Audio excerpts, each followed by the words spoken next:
Hi there. So in terms of my video on Rebel Wisdom's interview with Ken Wilber on JBP, integrating the metaphysics of quality from Pirsig, I'm going to release that either Friday or Saturday, at least the first part, and I've determined that I have to do it in two parts because there's just so much material. The first part is what the theory is, what their maps are, what they think the problems are, and what they think the solutions are. And I'm having a lot of fun with this. The second part will be more about the psychology, their views on psychology and social views and spirituality, religious views. But right now I want to, the reason I'm here right now is because I just saw Jonathan Pageau and Paul Vander Klay's response to Jonathan Pageau's response to Alex Jones on Joe Rogan.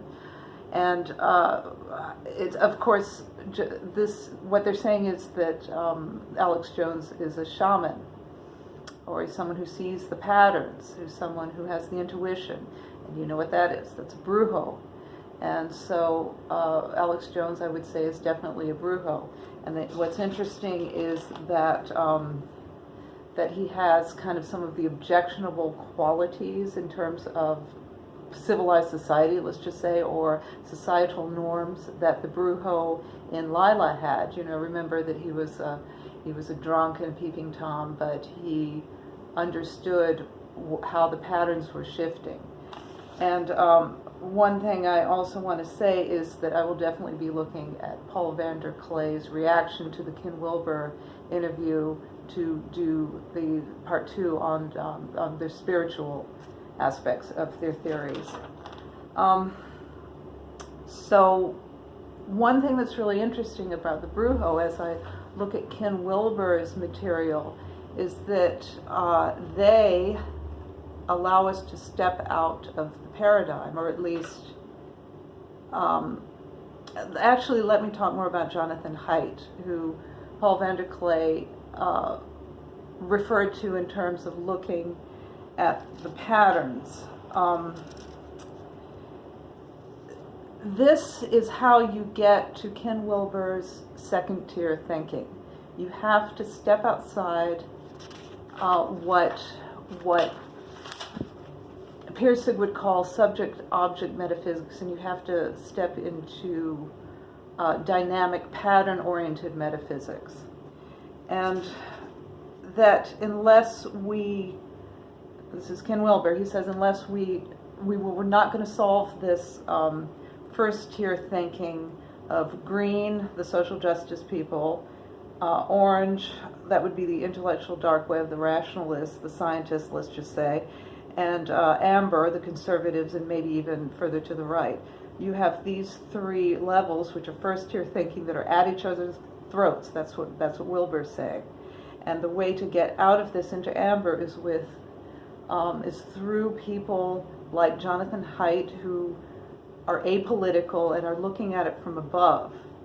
So remember, teal is a level above, and that is what is going to bring us out of the culture war, I think, is paying attention and understanding this different way of thinking that isn't subject-object metaphysics. This is pattern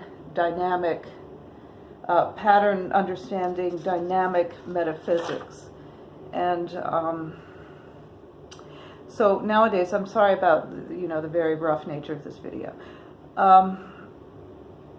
One thing you need to step outside yourself is a dose of mysticism. And as much as people object to that term, or at least certain tiers would object to that term, certainly amber would, and orange probably would too, and green would too.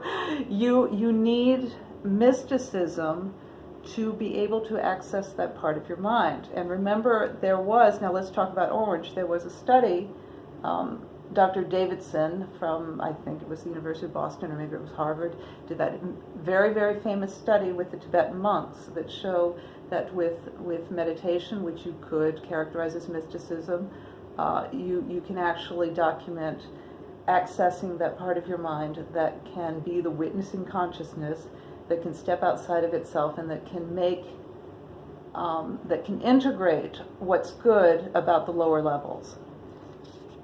So looking at patterns then, rather than subject-object, is what largely defines the metaphysics of quality. I will see you on Friday or Saturday. I hope that makes sense, and see you then.